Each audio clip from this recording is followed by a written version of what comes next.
Manjummel boys സിനിമയ്ക്ക് ആധാരമായ യഥാർത്ഥ സംഭവങ്ങളിൽ നടന്ന പോലീസ് വീഴ്ചയിൽ അന്വേഷണം പ്രഖ്യാപിച്ച് തമിഴ്നാട് ആഭ്യന്തര വകുപ്പ്.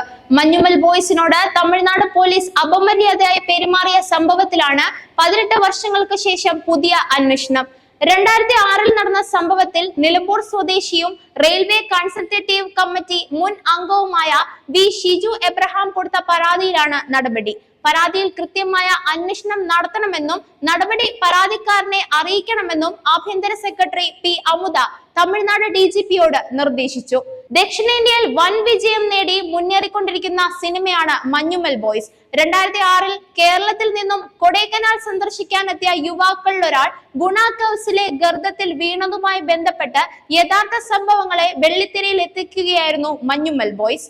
ഗുണ കേവ്സിൽ വീണുപോയ തങ്ങളുടെ സുഹൃത്തിനെ രക്ഷിക്കാൻ കൂടെയുള്ളവർ കൊടൈക്കനാൽ പോലീസ് സ്റ്റേഷനിൽ സഹായം തേടിയിരുന്നു. എന്നാൽ ഇൻസ്പെക്ടർ ഉൾപ്പെടെ ഇവരെ ക്രൂരമായി മർദ്ദിക്കുകയും മാനസികമായി പീഡിപ്പിക്കുകയും ചെയ്തതായിരുന്നു പരാതി. ഒരു പോലീസ് ഉദ്യോഗസ്ഥനെ മാത്രമാണ് ഇവർക്ക് സഹായമായി വിട്ടു നൽകിയത്. പോലീസ് സ്റ്റേഷനിൽ സഹായം ചോദിച്ചെത്തിയ യുവാക്കൾ നേരിടുന്ന പീഡനങ്ങൾ സിനിമയിൽ ചിത്രീകരിക്കുന്നുണ്ട്. എന്നാൽ സിനിമയിലുള്ളതിനേക്കാൾ വലിയ പീഡനങ്ങളാണ് അവിടെ നടന്നതെന്നായിരുന്നു സിജു തന്നോട് പറഞ്ഞതെന്നായിരുന്നു ഷിജു എബ്രഹാമിന്റെ വെളിപ്പെടുത്തൽ.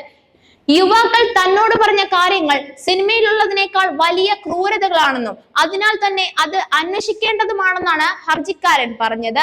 120 അടിയോളം താഴ്ചയുള്ള ഗർത്തത്തിൽ വീണ സുഭാഷിനെ രക്ഷിക്കാൻ സുഹൃത്തായ സിജു ആയിരുന്നു ഇറങ്ങിയത്. ഈ സാഹസികത തന്നെയായിരുന്നു സിനിമയുടെ പ്രമേയവും. മികച്ച രക്ഷാപ്രവർത്തകനുള്ള ജീവൻ രക്ഷാ പതക് നൽകി രാജ്യം സിജുവിനെ ആദരിച്ചിരുന്നു. സിജുവുമായുള്ള കൂടിക്കാഴ്ചയ്ക്ക് ശേഷമായിരുന്നു ഷിജു എബ്രഹാം ഇത്തരത്തിലൊരു പരാതി കൊടുത്തത്. പറവ ഫിലിംസിന്റെ ബാനറിൽ സൗബിൻ ഷാഹിർ, ബാബു ഷാഹിർ, ഷോൺ ആന്റണി എന്നിവർ ചേർന്നാണ് മഞ്ഞുമൽ ബോയ്സ് നിർമ്മിച്ചത്.